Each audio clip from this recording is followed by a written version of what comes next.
Bueno, pues buenas tardes, buenos días, Alejandro, bienvenido. Es un Gracias. gustazo tenerte acá en el ITESO y que te estés tomando este tiempo para platicar con nosotros. Mm. Poquito antes de irte, ¿no? Pasaste una buena temporada en México haciendo un trabajo como de estancia de investigación por varios meses entre México y Guadalajara. Entonces, bueno, tuvimos una oportunidad este semestre de tener una charla contigo. Entonces, pues de alguna forma con esto cerramos este primer paréntesis tuyo en México en esta temporada. Y bueno, vamos a tener esta conversación. Entonces, te presento brevemente. Alejandro Grimson es doctor en antropología de la Universidad de Brasilia, es profesor titular de teorías antropológicas contemporáneas en la Universidad Nacional San Martín, ¿cierto? Y es investigador principal en CONICET, todo esto en Argentina.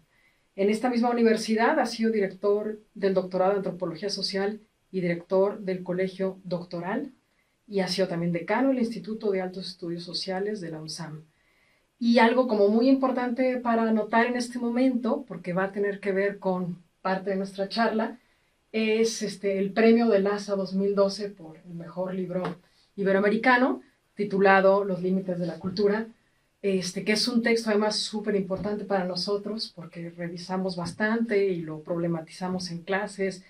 Es un texto además que una de las cuestiones que para mí es fundamental es que logra evadir las seducciones de las modas académicas y volver a plantear ciertos problemas que son fundamentales y en especial temas que Alejandro ha trabajado desde hace mucho tiempo, que es frontera, migración, nacionalismo, bueno, todo el trabajo que has hecho con los mitos y los fundamentalismos culturales, que también vamos a hablar un poco de eso, y de pues diversas posturas políticas, ¿no? Te quiero contar un poco, Alejandro, que esta charla está muy motivada por el deseo de generar puentes tanto generacionales como territoriales para pensar la actualidad. Y la actualidad de mira a esta parece como tendencia global, ¿no? De gobiernos muy autoritarios, ya sea como de corte más popular o de corte más de derecha, pero que siendo de un lado o del otro, parece que mantienen unas políticas de extractivismo, ¿no? De un capitalismo depredador muy fuerte. Pero bueno, vamos empezando por partes y hemos decidido organizar esta charla con Alejandro en tres momentos. Y la primera tiene que ver con los años 90, ¿no? Que Mm. nos cuentes un poco cómo eran estas redes académicas de investigación en América Latina en los años 90, que es un poco lo que tú impulsas, ¿no? Con Causas y Azares, que luego me quedé pensando si no fue un título que sacaron de Silvio Sí, Rodríguez. fue así. Totalmente, muy Sí. bien. Y también con este grupo de trabajo que se llamó Comunicación, Sentido y Poder. Ujú. Entonces, lo que estaría bueno que nos compartieras es como qué preguntas se hacían en ese momento, eh, cuáles eran los abordajes, cuáles eran las urgencias y cómo ves eso ahora. Mira, Causas y Azares, que sí, es el título de una canción de Silvio y al mismo tiempo es un diálogo con la época, ¿no? Porque los 90 había un auge de la posmodernidad, una crisis fuerte del marxismo, en el cual los cuatro miembros del comité editorial nos habíamos formado en el marxismo. Algunos estábamos transitando hacia el postmarxismo, ¿no? Básicamente porque no creemos que haya teleologías, que haya sujetos históricos, que haya dictadura del proletariado o cosas por el estilo. Entonces, bueno, eso marca un límite, digamos, no creemos en el economicismo, etcétera. Entonces estábamos transitando, pero sí nos habíamos formado ahí y teníamos una tensión con la hegemonía de la época, porque la hegemonía de la época eran los azares, solamente. Okay. Y el marxismo eran solamente las causas. Mira, digo para decirlo rápidamente, pero un poco era como eso, era como nosotros venimos de allá, pero queremos dialogar con acá, pero no queremos dialogar diciendo que ustedes tienen razón, sino haciendo una crítica. Y también haciendo una historia. Yo creo que Causas y Azares plantea, abre debates, siempre se propone traducir, siempre se propone abrir debates, pero siempre recogiendo una tradición o una serie de tradiciones, ¿no? Porque el subtítulo, que eran los lenguajes de la comunicación y la cultura en la crisis, eran los nombres de 3 revistas. Lenguajes había sido la revista de la Asociación de Semiótica, donde había estado Eliseo Verón, Oscar Steinberg. Comunicación y Cultura, la revista de Matelar, había escrito Jesús Martín, pero digamos, Héctor Smukler había estado en esa revista, y Crisis era la revista que había dirigido Galeano, pero que Aníbal Ford había sido el jefe de redacción. Digo pero que Aníbal Ford, porque Aníbal Ford, junto con Eliseo Verón, había sido profesor en la facultad, Steinberg lo era, Héctor Smukler fue fundador de la carrera, Aníbal fue mi gran maestro, pero era gran referente en la facultad también, y era uno de los preocupados por estas tensiones entre las causas y los azares, digamos, ¿no? La Serendipity, Aníbal, Ginsburg, o sea, fue el que nos metió las discusiones de Carlo Ginsburg, del paradigma indiciario, etcétera, ¿no? Sin que sea semiótica, que nosotros teníamos mucha formación semiótica. Entonces, recuperar la tradición, ¿en qué sentido? Y bueno, que ahí entrevistamos a Smukler, a Ford, a Canclini, a Verón. O sea, no había números sino una entrevista larga, ¿no? Para que, donde se pudieran reconstruir los 70, los 80 y poner en tensión con la situación actual. Intervenir políticamente, no políticamente, en las políticas de la teoría.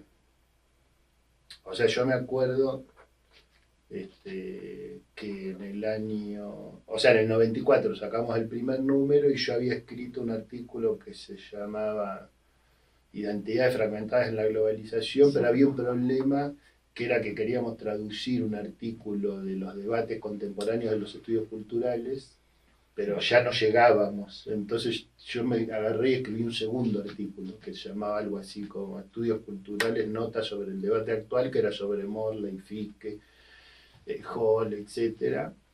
Y era una manera de intervenir en las políticas de la teoría para nosotros, con tradiciones distintas. O sea, uno de los 4 miembros ya era profesor, los otros éramos asistentes, uno dirigía una radio, estaba más ligado a la comunicación alternativa y a la práctica de la comunicación que los demás, digamos, que hacíamos cosas más académicas, por decirlo así. Y yo te diría que en los 90 había un clima en las aulas, muchos de los profesores, no solamente en comunicación, quizá más todavía en sociología, habían sido intelectuales relevantes de los años 70, muy ligados a los movimientos más de izquierda, revolucionarios, y querían hacer un ajuste de cuentas con su marxismo. Y yo como yo era un joven que venía a tener ese tránsito del que hablábamos antes, y me perturbaba mucho porque ellos en sus clases hacían críticas magistrales al marxismo, pero los estudiantes tenían un sentido común neoliberal. Entonces, quiero decir, no es que adelante de ellos tenían militantes marxistas que estaban escuchando sus críticas a la teleología, lo que tenían adelante eran estudiantes cooptados por las lógicas neoliberales. Entonces, en un clima neoliberal eso era toda una paradoja, digamos. Y bueno, ahí para mí también yo anotaría en lo personal que ocurrió algo para mí fundamental, que llevó un curso distinto, muchas cosas, incluso mi vínculo con Guadalajara, porque cuando en el 97 Felafax decide darme el premio a la mejor tesis de comunicación, y me pagan el pasaje para ir a recibir el premio a Lima, y ahí conozco a Rosana Reguillo, y ahí conozco a Jesús Martín Barbero, que cuando se publica la tesis escribe el prólogo del libro. Y después, esas fueron relaciones que siguieron. Muy largas. Sí, muy largas, sí. Con Jesús fue hasta mientras se pudo, y con Rosana seguimos en un vínculo de amistad intelectual hasta hoy, pero también en el año 97 pasó una cosa que siempre me llamó la atención, que todavía había contestadores automáticos en las casas. Y llegué a mi casa, había un mensaje de un señor que decía que se llamaba Néstor García Canclini, que quería conocerme. ¿Por qué? Porque este señor, Néstor García Canclini, que es una de las personas más curiosas que yo haya conocido nunca, académica, intelectualmente y artísticamente, ¿no? De un nivel de curiosidad increíble, había leído Causas y Azares y tenía ganas de dialogar con el que había escrito ese artículo de estudios culturales, porque estaba haciendo un trabajo sobre estudios culturales. Entonces yo, que me había recibido hace poquito, bueno, pero al año siguiente yo estaba haciendo mi doctorado en Brasil, estudiando como cualquier hijo de vecino, y bueno, emprendiendo un camino que me llevaba a la antropología. Después di clases de antropología en comunicación, etcétera, ¿no? Y lo otro que vos mencionabas es el grupo de trabajo de Claxo, que es un poco posterior, pero donde también yo creo que ahí sí se arma una red también muy potente. Jesús Martín está, Néstor también, Rosana vienen a las reuniones. Hay textos increíbles en esos libros. Un libro se llama La cultura latinoamericana en las crisis, que busca problematizar el concepto de cultura y de crisis de dos maneras distintas. Y el otro se llama Cultura y Neoliberalismo. Y después sacamos un manifiesto más adelante, ya fue una etapa posterior del grupo, Jesús no estaba, redactamos un texto entre varios con Eduardo Restrepo, con Víctor Vich, con varias personas, buscando algo que después creo que lo vamos a retomar en la conversación, que es, que es cómo lograr el desafío de construir una nueva imaginación social y política en América Latina. Correcto. Oye, y una cosa que me llama mucho la atención de lo que estabas diciendo ahorita, o sea, esto de causas de Sares es justo hace 30 años. Ah, mira. Justo, ¿no? Un poco como el zapatismo. Cumpleaños. El zapatismo también empieza en el 94. Pero este desfase, ¿no? Que encuentras entre la generación que está dando clases vinculada al marxismo, a una historia militante, a una tradición militante, y el estudiantado, ¿no? Que está muy agarrado por, dices, como este etos neoliberal, ¿no? Que prende también en estos años, ¿no? Y eso creo que sí va a ser interesante pensarlo ahora, ¿no? Es decir, cuáles eran las preguntas que este grupo o esta red de investigadores de América Latina se planteaban en los 90 como cruciales, y cuáles son las preguntas ahora, ¿no? Que eso va a ser interesante que, pues sí, que verlo desde tus ojos, ¿no? Desde el lugar en el que tú puedes mirar, un poco como jalando la palanca de freno de mano. ¿Qué se ha hecho en los últimos 30 años? ¿Cómo está ahora esta situación, ¿no? En tanto a las preguntas que se hace en la investigación, las prácticas que puede la investigación, y también este desfase tal vez como generacional, ¿no? Con los jóvenes que comentabas. Claro. Sí, yo creo que algunas de las preguntas de esa época, nosotros lo que teníamos siempre era un temor a que se despolitizaran las ciencias sociales, en el sentido de que perdieran su preocupación por el poder y el funcionamiento del poder y las lógicas del poder, sean como sean que las concibamos, porque, digamos, si uno investiga en ciencias sociales, sabe que convive con colegas, compañeras, compañeros que piensan el poder de maneras distintas. No hay un manual, bueno, el poder es esto. Si supiéramos ya tendríamos mucho resuelto, ¿no? Pero justamente esa era parte de la discusión. Entonces, creo que una pregunta central estaba vinculada a cómo funcionan las hegemonías, porque bueno, había caído la Unión Soviética, el muro de Berlín, se había instalado una hegemonía que parecía de un nivel de solidez impresionante, que era esta convergencia entre neoliberalismo y democracia, que se iba ampliando, digamos. Yo creo que con algunas excepciones esa hegemonía duró hasta Trump, para decirlo rápido, Trump y Bolsonaro, Trump y el Brexit, ¿no? Que también era la narrativa de la globalización, ¿no? Y creo que hubo otra pregunta que tenía que ver con la cultura, en el sentido de qué limita la cultura y qué potencia, en el sentido de qué coacciona, ¿no? O sea, en qué sentido el lenguaje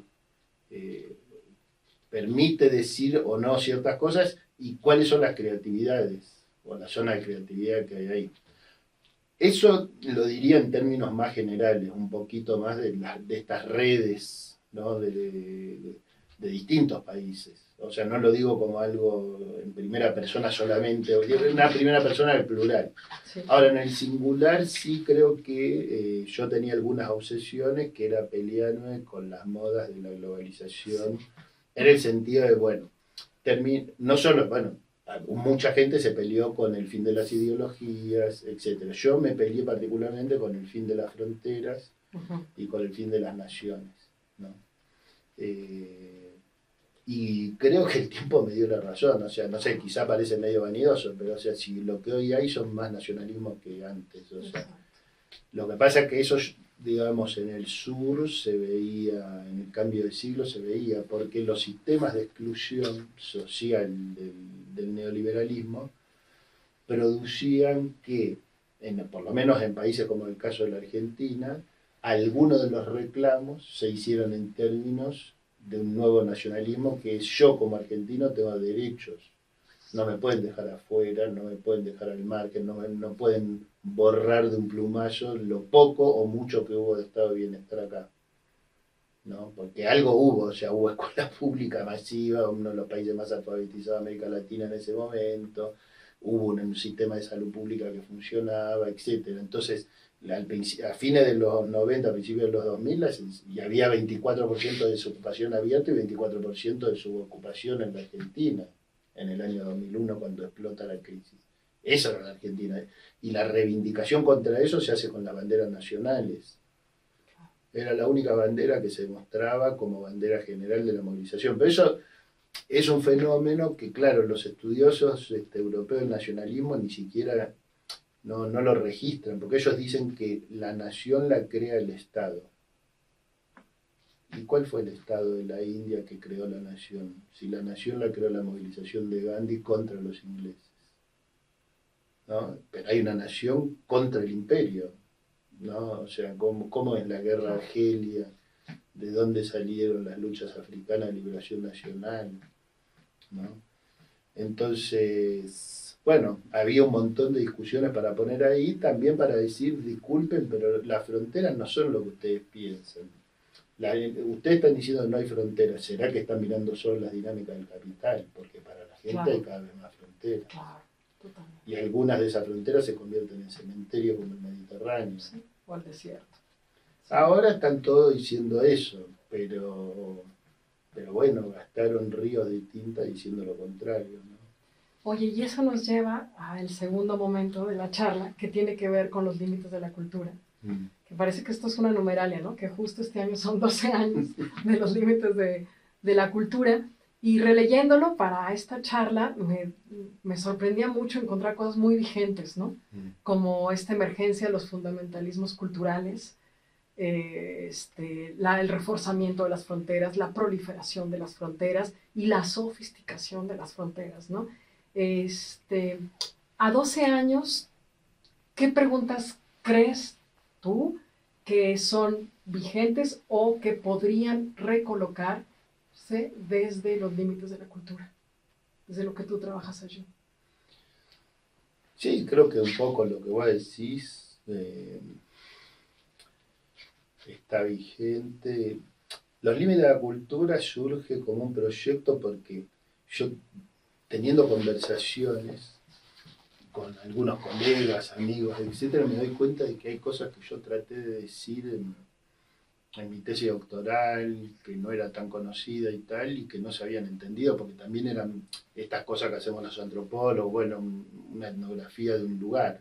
Pero en realidad lo que sucede es que cuando los antropólogos analizamos un lugar, lo estamos analizando para preguntarnos qué nos dice acerca del universo, de alguna manera también, ¿no? Entonces, por eso, los límites de la cultura recupera el debate teórico y la crítica al radicalismo posmoderno y a los absurdos de la teoría posmoderna a partir de las investigaciones empíricas, principalmente las mías, ¿no? Sobre migraciones y fronteras, pero también dialogando con muchos otros colegas de América Latina. Ahí aparece, yo sigo pensando, y me siguen escribiendo estudiantes que hacen tesis de doctorado, me preguntan sobre el concepto de configuración cultural, creo que eso sigue. Ahora, en este lapso que yo estuve en México, recuperé un concepto que estoy trabajando ahora, que es el de configuraciones de sensibilidad, que es como un desglosamiento en el sentido de seguir con la noción de configuración, que me parece, me costó mucho llegar a ese punto, porque ¿qué es mejor? Hablar de constelación. Constelación era las metáforas astronómicas, leí y por eso deseché constelación, son malas, porque claro, parece que los planetas son cada uno una cultura unitaria que no tiene permeabilidad con los otros, etc. La relación es excéntrica, ¿no? Exacto. Entonces, bueno, la verdad que configuración, que tiene toda la tradición de Elías y tal, permite una visión más dinámica, más plástica, más fluida, etc. Y justamente ir a mirar las sensibilidades fue una pregunta que quedó también en los límites de la cultura. Algunos de sus lectores más sagaces me dijeron, ¿dónde están las subjetividades? Entonces, las subjetividades. Claro. Y de alguna manera, bueno, el libro que estoy terminando acá, que saldría quizás antes de fin de año, va a buscar dar por lo menos una primera respuesta desde un caso particular, que son las subjetividades contemporáneas vinculadas a estos fenómenos que después hablaremos sobre la derecha extrema, etc. Pero que tienen que ver con, bueno, entender que estamos en configuraciones culturales donde empiezan a aparecer otros criterios, otros valores, por ejemplo, donde históricamente, si vos mirás los reclamos de los movimientos sociales, de las izquierdas, etcétera, eran reclamos, podríamos decir, de tipo vertical. Bueno, los de arriba tienen mucho, los de abajo tienen poco, entonces tenemos que redistribuir. Y hoy empiezan a crecer de una manera inusitada reclamos que yo llamo de tipo horizontal, en el sentido de la envidia al que está al lado. ¿Por qué tiene? Si yo me reconozco, el odio, la bronca, contra el que casi no tiene nada, recibe un pequeño subsidio, no lo mataron. ¿Por qué no lo mataron? Digamos, ¿cómo lo dejaron entrar? ¿Cómo cruzó? ¿Cómo tiene un techo? ¿No? Entonces, bueno, hay muchos estudios que van mostrando cómo se expande el resentimiento, el miedo, la ira, distintos sentimientos. Y bueno, yo estoy trabajando en ese sentido. Me resulta útil siempre volver, porque para mí las fronteras son obvias. Hay fronteras, no es que sean buenas o malas, son buenas y malas, como todo lo que existe, qué sé yo, o sea, pero las fronteras malas, quiero decir, los muros electrificados son malos, son injustos, son brutales. Lo que estoy diciendo es que el hecho de que Guadalajara sea distinta que Ciudad de México es bueno, no es algo malo. O sea, es distinta. México es distinto que la Argentina, porque son configuraciones distintas. También yo escribí algunos artículos que tenía ganas de escribir, o sea, tengo como proyecto de eso. Siempre uno tiene más libros para escribir de los que consigue, pero yo querría volver sobre algunas cosas de los límites de la cultura, porque yo escribí 2 o 3 o 4 artículos sobre algunos de esos conceptos para aclararme a mí mismo y aclararle a los otros. Por ejemplo, les doy un solo ejemplo.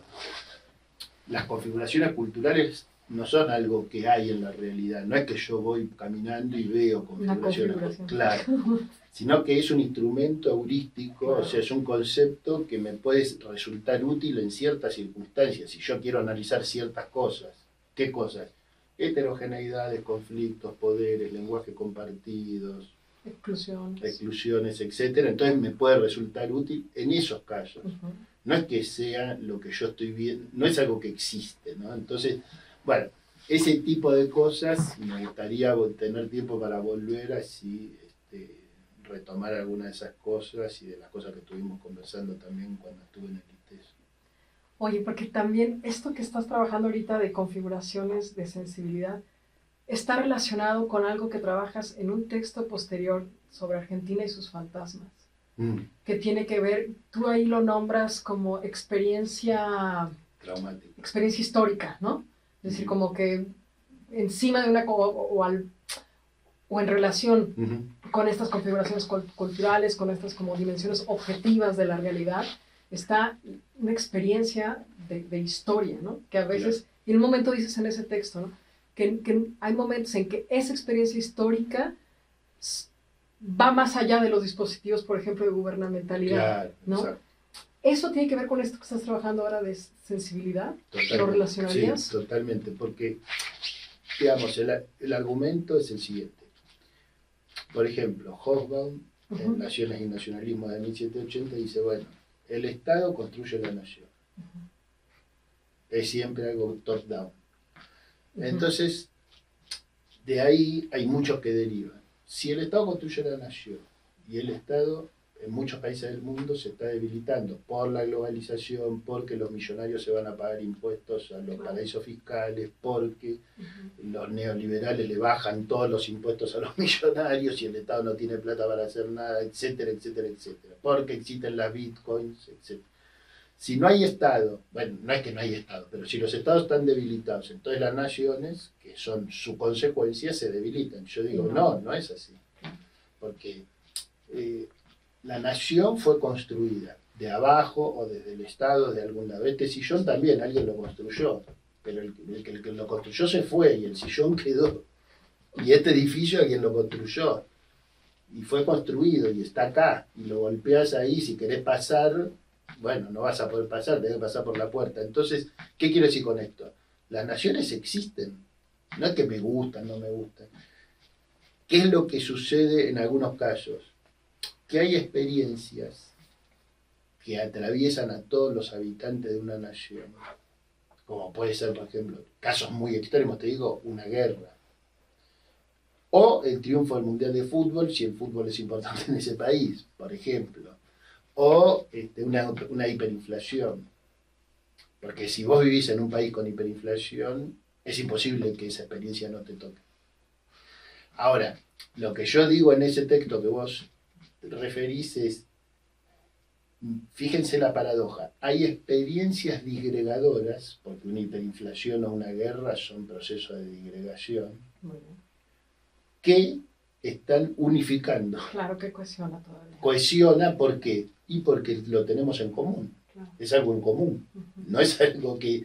Es decir, sí, después también divide, porque no todos vivimos igual de hiperinflación, algunos la viven mejor y otros la viven peor, obviamente, porque son sociedades capitalistas, etcétera.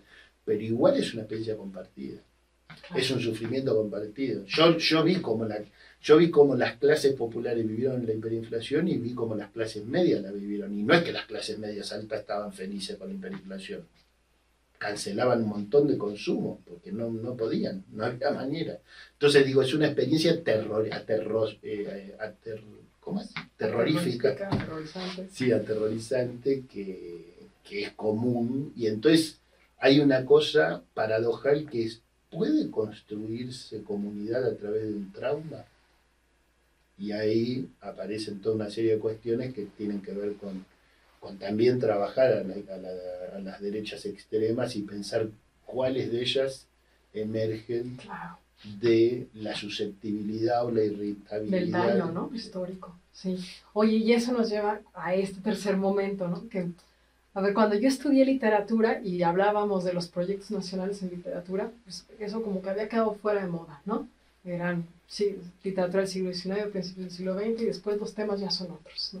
Pero tú retomas, ¿no? La discusión de la nación, pues sí, principalmente de la nación, de las fronteras. ¿Eso cómo se actualiza ahora, que ya estabas por ahí empezando a trabajar un poco en lo que decías, con estos gobiernos, esta emergencia, ¿no? De gobiernos autoritarios, profundamente autoritarios, caprichosos, hasta la pared de enfrente, impredecibles, donde esto que dices, ¿no? Con una suerte de debilitamiento de Estado, una suerte de fragmentación territorial, pensando en el caso mexicano, por ejemplo, una disputa brutal por la soberanía, y sí no sé cómo esté Argentina, y a la vez un reforzamiento de una idea nacional, por ejemplo, en el caso mexicano, ¿no? Pareciera que volvemos como a los años 40, un poco a veces de repente en ese espíritu nacional. Y sin embargo, no es el mismo contexto de que un Estado-nación se tiene que consolidar identitariamente frente a un escenario internacional, ¿no? Ahora pareciera que la ecuación es otra, ¿no? Que el nacionalismo está funcionando para otra cosa. ¿Qué has pensado de eso? Sí, o sea, yo creo que el nacionalismo es el dios de Jano, en el sentido de que tiene distintas caras. La cara más famosa, la que todos discutimos siempre, es la cara imperialista, colonialista, expansionista, eh, de exclusión, de búsqueda de homogeneidad interna, de persecución de las diferencias, de lo que yo llamo ahora alterofobia, ¿no? Como para sintetizar todas las fobias a las diferencias, digamos. Entonces, creo que eso es lo más conocido. Entonces, en muchos lugares del mundo, en Argentina, por la experiencia con la dictadura militar, que fue de un tipo de nacionalismo patético también, porque terminó en una guerra que prometió ganar y donde los generales terminaban torturando a los soldados argentinos. O sea, es como lo contrario al nacionalismo, ¿no? Los generales nunca torturan a soldados de su país. Pero bueno, si hay algo que no es eso, es nacionalista, digamos, podríamos decir. Y menos regalar una guerra como la regalaron ellos, ¿no?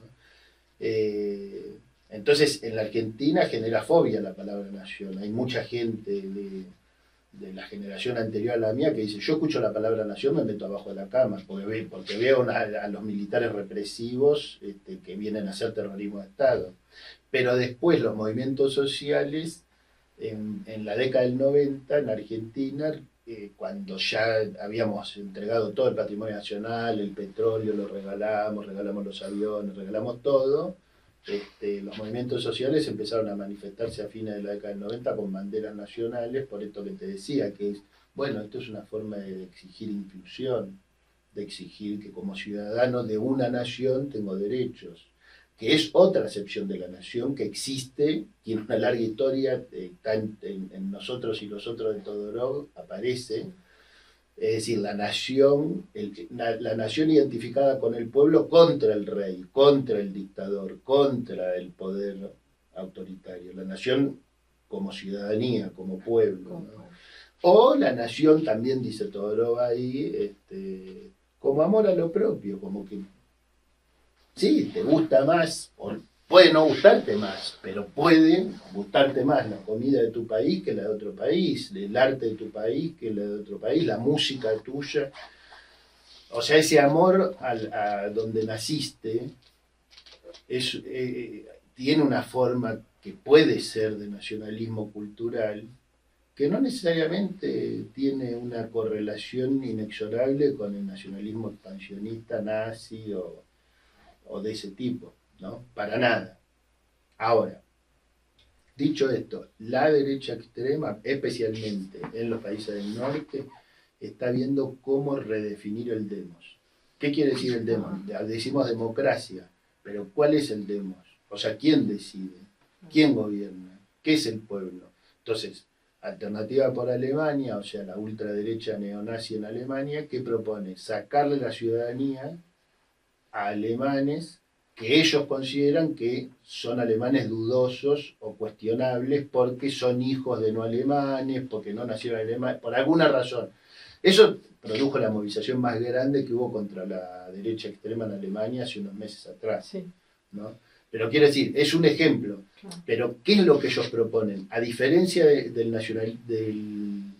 la ultraderecha brasileña, que es neoliberal, de la ultraderecha argentina, que es neoliberal, de la ultraderecha chilena, que perdió las elecciones pero es neoliberal, la ultraderecha de Le Pen dice, no, nosotros queremos estado de bienestar, pero para los franceses, y para los franceses de verdad, los auténticos franceses. Entonces van reduciendo el demos, o sea, el objeto del bienestar se reduce, pero la propuesta no es la eliminación del bienestar en alguno de esos casos. O sea que tampoco la ultraderecha tiene rasgos que uno pueda generalizar, diciendo, bueno, son todos rasgos totalmente universales, es una ideología que la define uno desde el gran hermano y se les informa a los demás. No, porque hay una ultraderecha atlantista, o pro-yanqui podríamos decir, sí. Hubo una ultraderecha, se redujo un poco ahora, pero era muy pro-Putin. Claro. en Europa. Hay una ultraderecha más, bueno, son todas xenófobas, son todas islamofóbicas, eso lo tienen en común, pero hay algunas que le han dado mucho, por ejemplo, en América Latina la ultraderecha es muy conservadora, muy antigénero, antiderecho de género, etcétera. En cambio, ahora en Europa, Le Pen decidió aliarse a algunos grupos feministas contra el Islam, porque lo usa para trabajar, porque es más islamofóbica que antifeminista, entonces se alió, ¿no me entendés? Y una de las lideresas de Alternativa por Alemania es lesbiana y está casada y qué sé yo, entonces, ¿son todas homofóbicas? No. O sea, ahí hay una serie de complejidades cuando uno entra en el fenómeno y busca analizar, donde realmente no es lo mismo la ultraderecha de Europa, Estados Unidos, con las latinoamericanas, aunque todas apuntan a debilitar la democracia, la participación ciudadana, los movimientos sociales, etcétera, ¿no? Hay un recorte fuerte y hay una amenaza para la democracia. Y en ese sentido también eso que trabajas en ese texto del fantasma, de esta contextualidad radical, ¿no? Que lo peor que nos puede pasar es caer en estas generalidades de llamar a todo ultraderecha, y que a veces a mí me parece que ya distinguir entre derecha e izquierda no nos es suficiente, ¿no? O no nos alcanza para describir lo que está sucediendo. Pienso en casos como El Salvador o el caso mexicano, ¿no? Como que es derecha, es izquierda, pero mantiene un régimen neoliberal. A mí Bukele, ¿no?, me parece que es derecha. Derecha directamente. Sí, no le veo mucho. Pero sí, en la introducción de mi libro, hay un libro mío que por ahí no interesa mucho en México, que se llama ¿Qué es el peronismo? Sí.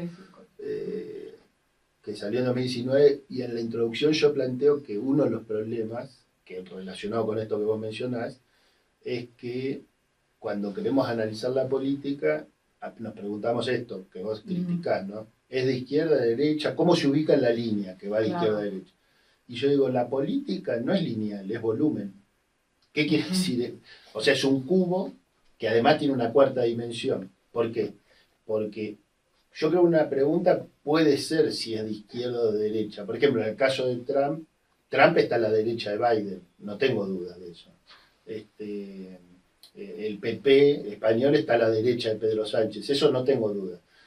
En algunos casos, el eje izquierda, la línea esa puede funcionar, pero hay otras dos líneas por lo menos. Una línea que es arriba-abajo y que es muy compleja, porque justamente si hay algo que logra Trump, si hay algo que logra Bolsonaro, si hay algo que logra Milei, es tener una fuerza política de derecha que entra en el corazón de sectores populares, sectores pobres.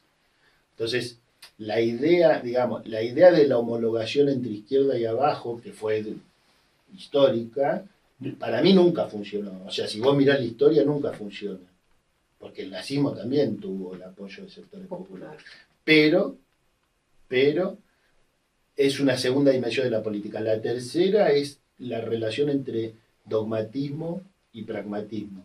O sea, por ejemplo, Milei, para dar un ejemplo que conozco mucho, entró bien dogmático y se está haciendo pragmático, porque si no se le va a ir el gobierno de las manos. O sea, si vos vas a gobernar con libros de Hayek en la Argentina del 2000, no, pero digo en serio, porque si vos lo escuchás a Milei antes de ser presidente, tenés la sensación de que Milei cree que Hayek dijo la verdad. O sea, en un sentido fuerte, ¿eh? O sea, yo creo que vos y yo, pienso, quizá me equivoco, no creemos que haya un autor que haya dicho la verdad. No, pero ¿viste? Vos lo dirías, Jesús Martín dijo la verdad. No es la manera en que nos relacionamos con la manera en que... O sea, pensó algo interesante, nos sirve su concepto, etcétera, pero es casi religioso creer que alguien dijo la verdad, ¿no? Entonces, bueno, ahí hay una tercera dimensión. Y la cuarta es el tiempo. Que como la física, ¿no? Los objetos existen en el tiempo, es decir, hay una dinámica. Entonces eso, bueno, yo lo planteo ahí y creo, y lo digo, y yo lo digo un poco en la introducción, la verdad es que ojalá que... Ustedes dicen que no se entiende el peronismo, yo creo que no lo entienden porque no entienden que la política es volumen con cuarta dimensión. Pero ojalá que puedan aplicar lo del volumen con cuarta dimensión a otros fenómenos políticos. Claro. Totalmente. Oye, y para ir cerrando, y pensando, volviendo a el primer momento de la charla que tiene que ver con la relación entre academia, investigación, intelectuales y poder, ¿no? Este miedo que tenían en el 94, de que las ciencias sociales se despolitizaran, y ahora como, no sé si, bueno, en Argentina acaba de haber una protesta inmensa defendiendo a la universidad pública, Sí. ¿no? Brutal, una cosa hasta conmovedora, ¿no? A mí me tocó seguirla en redes sociales. Pero sí que, y creo que esto en mayor o en menor medida y de diferentes maneras, atraviesa tanto a la universidad pública como a la privada, ¿no? Pareciera que a la universidad cada vez le cabe menos calle, ¿no? O que la universidad sale menos a la calle, o de qué manera está saliendo, ¿no? Entonces, en ese sentido, y además con la trayectoria de los últimos años que tienes, ¿cuáles son los desafíos de esta relación? O sea, ¿cómo reterritorializar las ciencias sociales políticamente, no dogmáticamente, las implicaciones de los intelectuales con el poder? ¿Qué nos puedes decir de eso? Mira, lo primero te digo, yo pocos años después de ese miedo que conversábamos, me surgió otro miedo, pero a partir de ver empíricamente los congresos, las reuniones, los papers, los libros, que es el miedo a que se instrumentalicen políticamente las ciencias sociales. ¿A qué me refiero?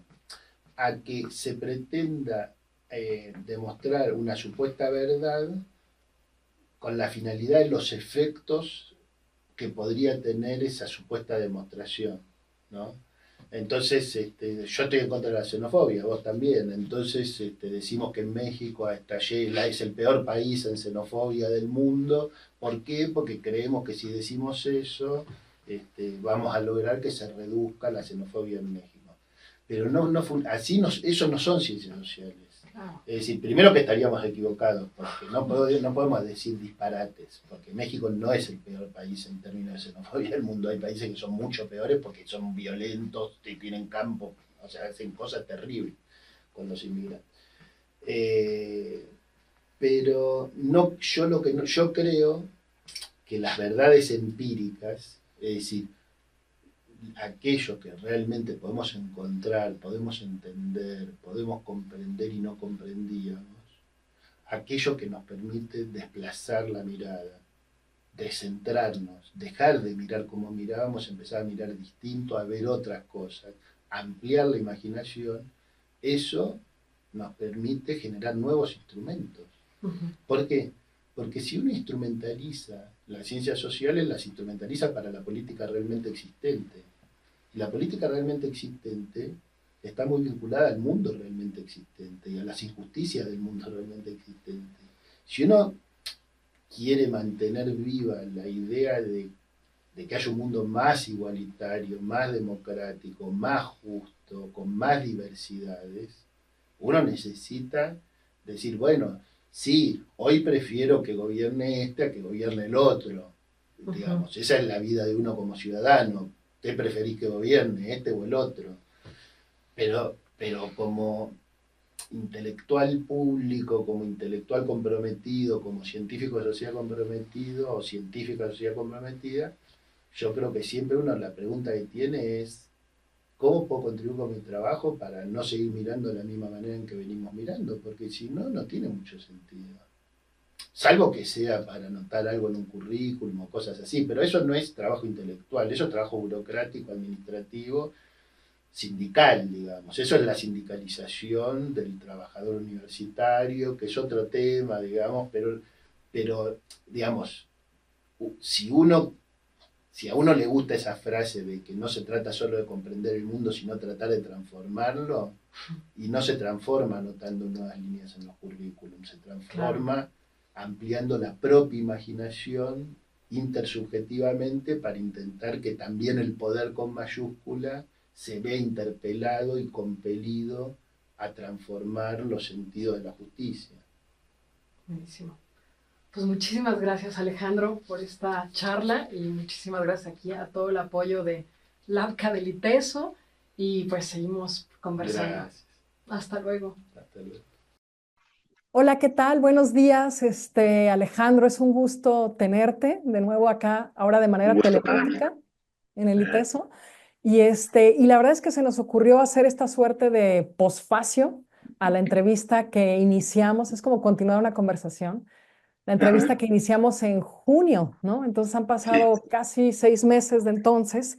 Y platicando con Alejandro, pues nos surgía el interés de jalar ese hilo que dejamos en junio, que tenía que ver justamente con la emergencia de los movimientos de extrema derecha o de plano gobiernos de extrema derecha o inclusive figuras carismáticas de extrema derecha que empiezan a tener como un seguimiento social muy importante, ¿no? Y esto también tiene que ver en la coyuntura en la que estás presentando un libro colectivo en Ujú. que sale por siglo XXI que se llama Desquiciados, los vertiginosos cambios que impulsa a la extrema derecha. Entonces, fíjate que me gustaría que pudiéramos como abonar un poco esto un poco a la distancia de Milei ya lleva varios meses en la presidencia, Trump acaba de ganar la presidencia en Estados Unidos y va a ser el próximo presidente. Y hay varias cuestiones que estuve leyendo en el prólogo del libro que me gustaría que pudiéramos conversar en este pequeño posfacio. Y fíjate que cuando estaba leyendo, Alejandro, esa primera parte de la introducción donde empiezas a hablar de, pareciera que los conceptos están como volátiles, ¿no? Y que pueden significar cualquier cosa. Pensé en una imagen que a lo mejor nos sirve, que es cuando la energía llega a una casa y pasa por el medidor de la casa, hay un cable que tiene que hacer tierra. Ujú. Si no hay ese cable que hace tierra, entonces los cambios de voltaje en la luz son impredecibles y tienen unos picos altísimos y unos bajones durísimos. Y te lo digo porque pasé por una situación así, ¿no? Pero lo que sucede es que sin el cable a tierra es impredecible las exacerbaciones del voltaje de la luz, por decirlo así. Y me parece que esa imagen sirve un poco para pensar lo que nos está pasando con varios conceptos que en un momento nos sirvieron para entender un orden político, pero que ahora nos desconciertan mucho porque pueden significar un montón de cosas, ¿no? Y ahí está libertario, libertad, y ahí mismo está pueblo, popular, populismo, y ahí mismo también está neoliberalismo, nacionalismo, ¿no? Entonces me gustaría que nos contaras un poco cómo este libro colectivo que estuvieron preparando a lo largo de un año, varios colegas, en discusiones constantes, cómo este libro intenta volver como a recolocar la fuerza, la dimensión, la densidad de ciertos conceptos. Incluso por ahí ustedes plantean una nueva forma de trabajar con la democracia, que se llama esto de liminalidad de la democracia. Este, ¿Cómo fueron a pensar que hay que como volver a jalar los hilos de la rienda, ¿no? Y entender qué está pasando también con este lenguaje que de alguna forma también se desquició, ¿no? Como que si el lenguaje se hubiera descoyuntado, salido de quicio, y entonces estamos más bien manejándonos en una suerte como de exacerbación de emociones, que es como parece con lo que se juega políticamente, ¿no? Sí, yo creo que es muy buena la metáfora y la extendería un poco. Diría que la política democrática por la justicia social, doy esa definición como una definición muy amplia, ¿no? De fuerzas. ¿Qué es lo que no es ultraderecha? No sé, hay muchas cosas, pero hay una que sería la política democrática por la justicia social. Digo democrática porque generalmente la ultraderecha es explícita o implícitamente autoritaria, y digo justicia social porque, bueno, particularmente Javier Milei, pero no solo él, dicen que la justicia social es una aberración porque le quita dinero a los ricos para darle a los pobres, y que era justamente la base de las reformas impositivas progresivas, ¿no? Pero esa política, que es de la que yo siempre me he sentido más cercano, ha perdido el cable a tierra, como para usar tu metáfora, ¿no? Por lo menos en muchos países del mundo. ¿Por qué? Y porque sigue haciendo más o menos lo mismo. Por ejemplo, tomemos muchos países europeos o el caso de la Argentina u otros casos, ha seguido haciendo más o menos lo mismo en el sentido de un neoliberalismo un poco light, ¿no? Más light que la derecha clásica, etcétera, pero neoliberalismo al fin, o post-neoliberalismos, este, y sin embargo, el mundo ha cambiado por completo. O sea, realmente estamos ante uno de los grandes cambios del mundo y pareciera que la teoría también ha permanecido en el mismo lugar, como vos decís. Y es como si tendríamos que agregarle una dimensión, ¿no? A la metáfora, como si fuera una casa rodante, una casa móvil. Entonces, la casa se ha movido y entonces el cable a tierra se ha soltado y nadie se dio cuenta. O sea, bueno, y estamos en picos de altas y bajas de voltaje, pero estamos con problemas hermenéuticos muy serios.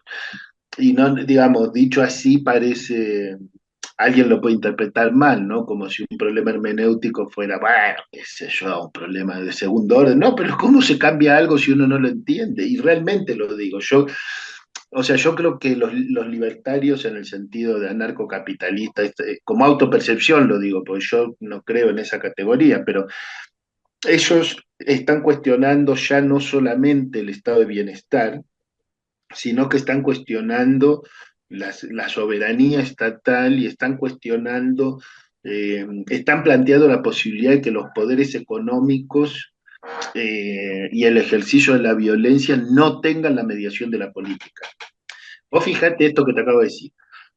Uno podría decir que justamente la construcción del Estado y sobre todo la construcción del Estado democrático, mucho más potentemente republicano, etcétera, es que la política tenga una mediación en el ejercicio de la violencia, que la política monopolice el ejercicio de la violencia legítima para que el poder con mayúscula no pueda ejercer la violencia política o incluso el contrapoder tampoco puede ejercer la violencia este, si no accede al poder político, ¿no es cierto? Ahora, yo creo que, digamos, esta gente camina hacia ejércitos de las grandes empresas. Y esas grandes empresas además están cambiando porque eh, todos sabemos que hablamos de la hegemonía del capital financiero. Ah, muy bien, esta es la etapa del capitalismo donde la hegemonía ya no es del capital industrial, sino del capital financiero, pero ahí nos estamos quedando cortos porque tampoco es del capital del Silicon Valley. Estamos hablando de la hegemonía de las elites, de las empresas de datos. No son las empresas tecnológicas en general, son las empresas que eh, extraen ganancias extrayendo datos, manejando y administrando megadatos, y que lo que buscan, fíjate qué interesante, es que en el plano de la política eso se exprese a través de la desregulación absoluta. La desregulación de que de todo, porque lo que quieren los dueños de los datos lo que quieren es que nadie regule su uso de los datos, ¿no? Entonces, ¿qué es lo otro de eso? Bueno, hasta ahora es el desconcierto, la casa rodante andando sin cable a tierra, sin Google Maps, sin orientación, y realmente estamos, yo creo que en un problema grave, porque incluso, por supuesto que algunos creen que tienen orientación y hasta pueden sentirlo, porque hay pequeñas islas donde el camino está bastante bien y la camioneta funciona y la casa rodante funciona, y son pequeñas islas donde todavía la ultraderecha no arribó y me alegro mucho por toda la gente que vive en esas islas, pero el problema es que inexorablemente el cambio de época va a llegar a la mayoría de los países. O sea, si desde 1945 hasta hoy nunca hubo tantas guerras en el mundo, bueno, sí, quizás algunos vivan aislados de ese fenómeno, pero si devienen guerras nucleares, que cosa que no sabemos en este momento, entonces sí hay un problema. Yo el otro día comentaba que esta frase que vos citás, que da el título, ¿no? al libro, Desquiciados, que es una frase de Hamlet, que es time is out of joint, por eso vos decís esto, ¿no?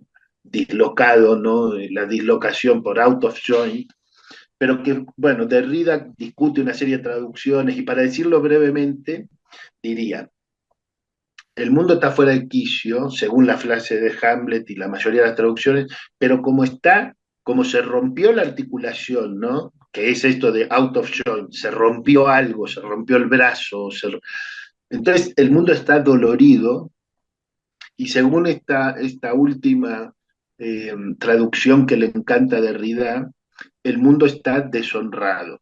Esas son las tres traducciones. Lo que me parece fabuloso no es discutir cuál es la traducción correcta, sino que hace 500 años en Shakespeare, Sí. en el autor, digamos, de la ficción política, de la ambición política desmesurada, de la traición para llegar al poder, de aquel que está dispuesto a todo y a pactar con el diablo para arribar al poder, estas tres acepciones están en la misma frase. Y eso dice mucho de nuestro mundo. Desquicio, dolor y deshonra están ligados en la contemporaneidad. Y eso que dices es muy doloroso también, porque en esa deshonra también el valor de la vida está perdiendo valor, ¿no? Lo digo en un país que lleva en guerra varios años, una guerra muy complicada, y que tiene que ver también con esto de los cuerpos desechables, carne de cañón, ¿no? Y como, claro, esta sensación de esto se puede poner cada vez peor y tenemos una relación de pasmo, quizás a veces, ¿no? Con la realidad, de pasmo y de dolor, y no hay un ajuste de cuentas todavía, ¿no? El otro día yo te estaba escuchando en este podcast que tienen, ya se me olvidó el nombre, algo de rock, termina con rock, Ah, y porque no, en la radio se llama Futurock, pero lo Futurock, encuentran en Spotify como Pecados Capitales. eso. Y tú hablabas de algo que a mí me pareció muy, muy sugerente y muy difícil de sostener, pero que como horizonte ético creo que vale la pena, ¿no? Es decir, frente al desquicio y que tenemos gobiernos que nos mantienen en una situación de desquicio, de exacerbación emocional y que lucran con eso, tú proponías la épica de la templanza, Mm. ¿no? Es decir, como apelar a una suerte como de prudencia social, de escucha ética, ¿no? Social y política, yo agregaría de lentitud, ¿no? Porque Mm. justamente la vertiginosidad de la saturación mediática en redes sociales, en la era digital, no permite pensar, ¿no? Es decir, estamos como decimos acá en México, a salto de mata. Y entonces vas caminando así, no hay forma de procesar algo cuando ya viene otra cosa, ¿no? Entonces, también está esta dimensión del desquicio de su velocidad, ¿no? En la era digital. Y eso ¿cómo te imaginas sostener una templanza? Claro, acá está un poco Goffman. ¿Por qué? Porque está la idea de frame, ¿no? La idea de que hay encuadres y que, digamos, por ejemplo, tú y yo estamos en un encuadre, estamos conversando, entonces tú tiras un disparador, yo respondo y ahí va una conversación. Ahora, si en vez de eso estuviéramos discutiendo y argumentando, a ver si tú tienes razón o yo tengo razón, bueno, el encuadre sería completamente distinto.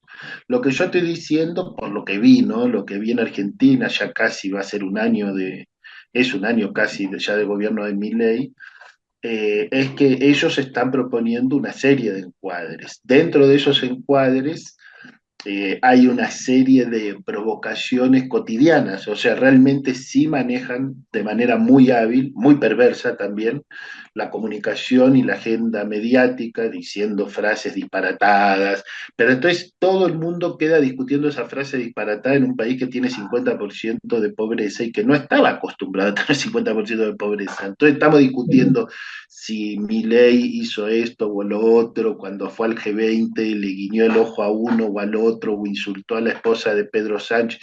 Bueno, qué sé yo, o sea, bueno, es la agenda de la irrelevancia y al mismo tiempo hay muchas provocaciones que buscan que haya una respuesta equivalente, o sea, lo que busca es que la oposición responda en los términos que ellos desean. En un libro que ya lleva varios años, que se llama Cultura y Neoliberalismo, Sí. en la introducción yo planteaba que a mi juicio una hegemonía efectiva no es tanto el logro de tener el poder absoluto, sino el logro de que la oposición responda en los términos que el poder quiere. O sea, un poder que logra que la oposición responda en los términos que el poder instituye es una hegemonía eficaz. Entonces, lo que estoy diciendo es, los gobiernos de ultraderecha provocan para buscar situaciones de violencia, porque en las situaciones de violencia siempre gana el poder con mayúsculas. Nunca van a ganar los movimientos ciudadanos, los movimientos de base, los movimientos populares, las organizaciones de derechos humanos, etcétera. Los estudiantes que toman facultades para que no destruyan la universidad pública. Eso es evidente, a mi juicio, ¿no? Entonces, por eso la épica de la templanza, porque ellos provocan para disparar situaciones de violencia donde ya tienen el triunfo garantizado y la única manera es romper el encuadre. O sea, es reencuadrar, no responder dentro de su encuadre. Cuando respondes dentro de su encuadre, ya perdiste antes, ya perdiste. Claro. Oye, y para ya ir cerrando, me acuerdo que hace 6 meses que estábamos platicando y hablábamos de la academia en los años 90 y me quedó muy punzante una preocupación de la academia de los 90 que era cómo las ciencias sociales iban a responder al neoliberalismo y cómo las ciencias sociales no se iban a dejar instrumentalizar, generando estas relaciones entre la calle, la universidad, los intelectuales, los movimientos sociales, etcétera. Y parece que el futuro nos alcanzó un poco, ¿no? Estamos a ¿cuántos años más? 30 años de que estaban esas preocupaciones sobre la mesa. Y a mí me gusta pensar que este libro es una pauta, ¿no? Porque no es un libro, como decías también en la entrevista, donde se invita a gente a que escriba sobre algo que sabe y se compila, sino que más bien este libro plantea una metodología de discusión, una forma de trabajo, otros modos de arropamiento, de cobijo intelectual, ¿no? Y entonces, bueno, por ahí sería como cuáles ves en estos momentos como los retos más acuciantes, ¿no? Para las ciencias sociales y las humanidades en el contexto que estamos viviendo. Y volviendo a la metáfora de inicio que vos usaste, que me gusta mucho, creo que tendríamos que sentarnos frente al espejo y en ronda y conversar con templanza cuáles son los cables a tierra que necesitamos colocar. Y ahí tenemos que romper mucho de nuestros prejuicios. O sea, no partir de todo lo que sabemos, pero ya sabemos que, sino partir de que ganó Trump, no es un chiste. O sea, No. no es un chiste. Y además, digamos, yo siempre insisto, aunque Trump hubiera perdido, igual tendríamos graves problemas. Por supuesto serían menores, pero serían graves, porque la mitad de la población de Estados Unidos vota a Trump y la mitad de la población de Brasil vota a la ultraderecha. La gente, en mi país, lamentablemente, algo muy lindo como es que triunfó el Frente Amplio en Uruguay, fue interpretado como que la ultraderecha se está debilitando. Ojalá, pero la ultraderecha ganó las elecciones municipales de Brasil y nadie dijo nada. Y tiene mayoría en el Parlamento brasileño. O sea, no está fácil la situación, ¿no? En Brasil. Entonces, quiero decir, eh, yo creo que las ciencias sociales necesitan reconectar en cables a tierra para poder hacerse preguntas muy incómodas, quizás. Yo creo que algunas de esas preguntas son incómodas porque implican, mira, te voy a decir una cosa, cuando comenzó la pandemia del COVID, algunos autores famosos como Agamben y Zizek publicaron muy rápidamente ensayos diciendo que todo lo que estaba pasando confirmaba sus teorías previas, el estado de excepción en Agamben, etcétera, etcétera. Y yo me quedé muy impactado, porque digo, yo esto no lo viví nunca, nadie lo vivió nunca. ¿Cómo cómo un intelectual respetado y respetable puede apresurarse a decir, vieron que yo tenía razón? Sí, Por favor, sí. por favor, más humildad también en esa templanza, de parte de todos nosotros. No lo digo respecto de un autor u otro, lo digo respecto a las ciencias sociales en su relación con las realidades con las que estamos lidiando, asumiendo que hemos perdido esos cables a tierra y que nuestro trabajo, y es solamente nuestro en ese sentido, es volver a conectarlos con distintas sensibilidades sociales, culturales, globales, nacionales, locales, etcétera, porque es sólo así que podemos aportar a resolver el problema hermenéutico y sólo así podremos aportar nuestros granitos de arena para solucionarlo. Bueno, pues sí, me hiciste recordar un poco lo que decía Nelly Richard hace muy pocos meses en una conferencia que dio sobre el pensamiento inclinado, ¿no? Es decir, Mm, como inclinarnos, dejarnos afectar, dudar de las certezas, quizás de una arrogancia, ¿no? Que la academia también ha sostenido y que hay que desnudar un poquito. Alejandro, muchísimas gracias por esta conversación que sirve como de coda a la conversación que iniciamos hace 6 meses y espero que Gracias a sea vos. la continuación de muchas y Pues, tener muy pronto el libro en las manos y ojalá que este ejercicio de este libro lo podamos replicar a otras escalas, ¿no? Pero nada, ojalá que muchas sí, gracias, ojalá que Alejandro. sí. Que pases muy bonito día. Chao, hasta luego, un abrazo para todos. Chao, chao.